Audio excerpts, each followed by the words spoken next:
ఓం శ్రీ గురుభ్యో నమః. జై శ్రీరామ్. అందరికీ నమస్కారం. Welcome to Usha's entertainment. నేను మీ ఉష. మనకు పుట్టిన సంతానం ఆరోగ్యవంతంగా ఉండాలి, అలాగే మంచి నడవడిక కలిగి ఉండాలి. అంటే వారు పుట్టిన తర్వాత మనం ఇచ్చే సంస్కారం అనేది ఉంటుంది. అంతేకాకుండా వారు పుట్టక ముందు కూడా మనం వారికి ఒక మంచి సంస్కారాన్ని అందించాలి. అదెలాగో మనం ఈ వీడియోలో తెలుసుకుందామండి.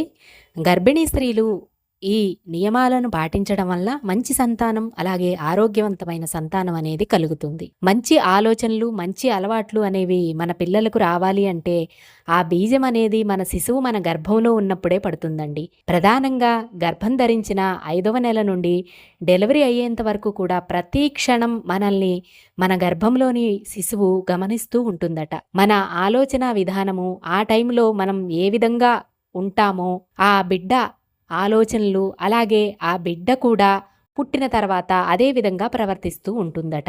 మనం టీవీలు చూస్తూ పనికిమాలిన సీరియల్స్, పనికిమాలిన సినిమాలు చూస్తూ ఉంటే రేపు పుట్టిన బిడ్డ కూడా అలాగే సీరియల్స్లో కన్నింగ్ క్యారెక్టర్ లాగా బిహేవ్ చేస్తారు కదా. తల్లిదండ్రులన్నా పెద్దలన్నా గౌరవం లేకుండా మాట్లాడడము, మోసాలు చేయడము, మరొకరిని హింసించి దాని నుంచి ఆనందాన్ని పొందడము, దొంగతనాలు చేయడము, ఇలా చెప్పుకుంటే అనేక రకాలు ఉన్నాయి కదండి.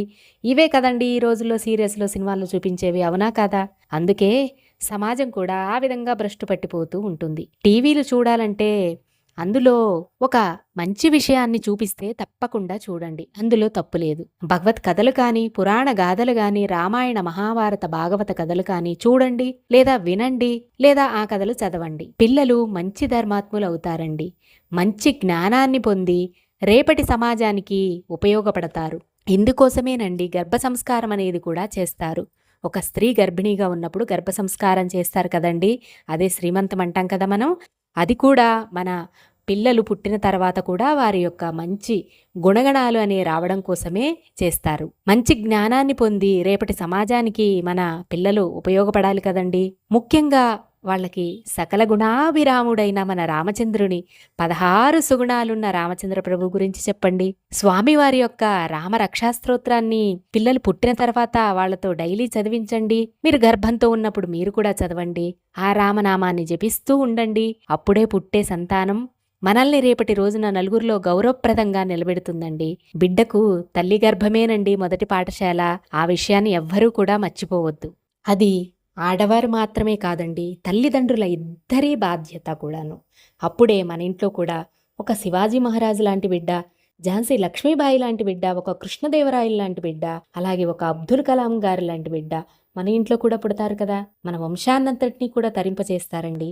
తల్లిదండ్రుల్ని గౌరవిస్తారు, అందరికీ చుట్టుపక్కల అందరికీ విలువనిస్తారు, అందరిలో మనల్ని గౌరవంగా నిలబెడతారు. పిల్లలు సంస్కారవంతులు కానీ సంస్కారహీనులు కానీ ఎవరి వల్ల అవుతారు? ఎలా జరుగుతుందంటే 50% వారి పూర్వజన్మ నుండి వస్తే అండి, మిగిలిన 50% కూడా ఇప్పటి ఈ జన్మలో మన తల్లిదండ్రుల నుండే వస్తుందట. సంస్కార బలం అనేది ఎప్పుడూ కూడా ఇంటి పెద్ద నుండే రావాలి కదా. ఒక ఇల్లు పాడైపోవడానికి కారణం ఆ ఇంటి పెద్దే అయి ఉంటాడు. కాబట్టి మనకు సంస్కారవంతులైన సంతానం అనేది కావాలి అంటే మనం చక్కగా ఉండాలి, వాళ్ళకు చక్కటి జీవితాన్ని అందించాలి. మరి నేను చెప్పింది నిజమా కాదా అండి? మరి నేను చెప్పింది మీకు కరెక్టే అనిపిస్తే మర్చిపోకుండా వీడియోనైతే లైక్ చేసి షేర్ చేయండి. Thank you for watching.